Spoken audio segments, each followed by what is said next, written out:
So let's go back in time to before you worked as a security agent for the Homeland or an agent for the Homeland Security Investigations Unit. How were you trained to do that? Like, what was your background before you became employed as an agent? And what was it about you that made you capable of engaging in this sort of operation?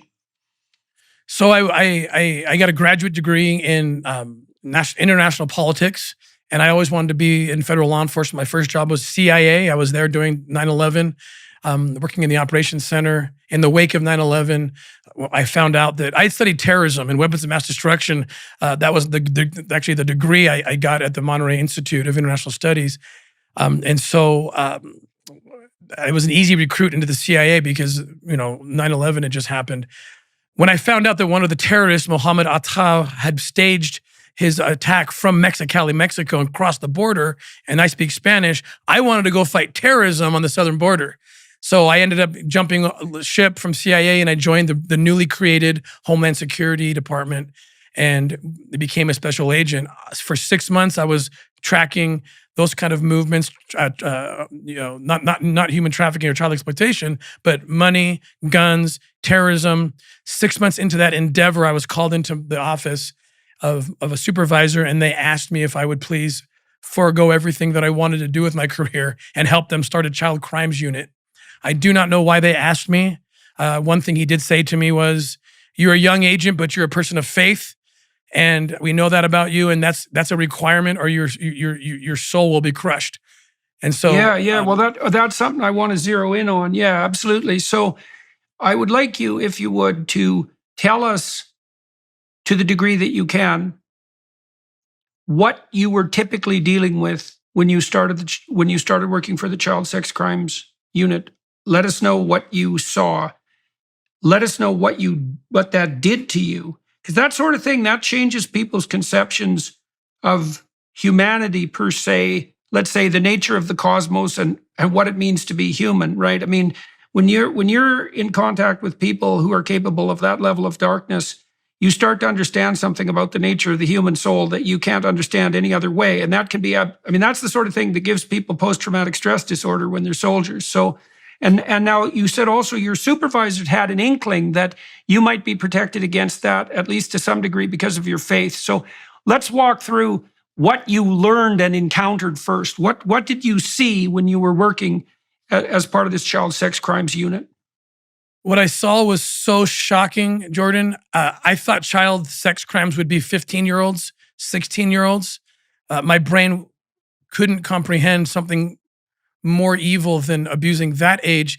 The very first case I worked in 2002, I believe, I was given a bunch of VHS videos, some hard drives to look at that had been seized in a warrant. The very first image I saw were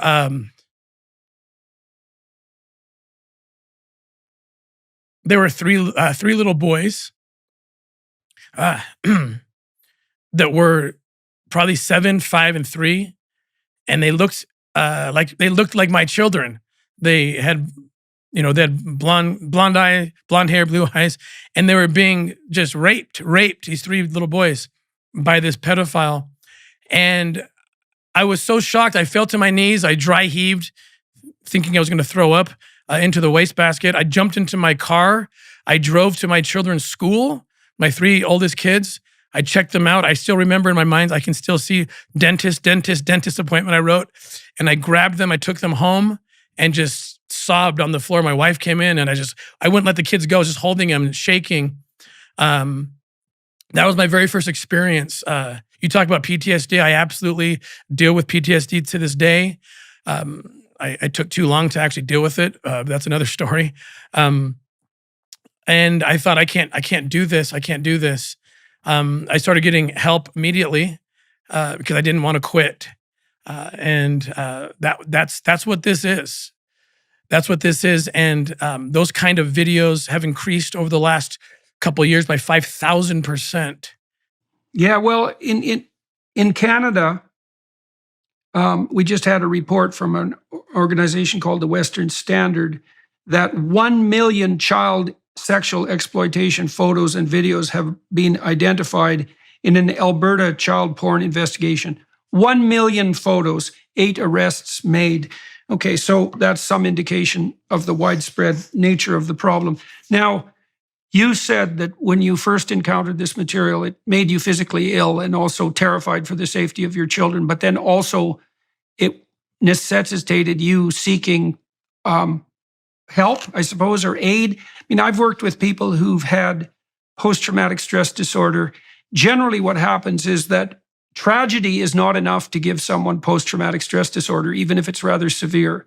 It has to be a combination of tragedy and malevolence.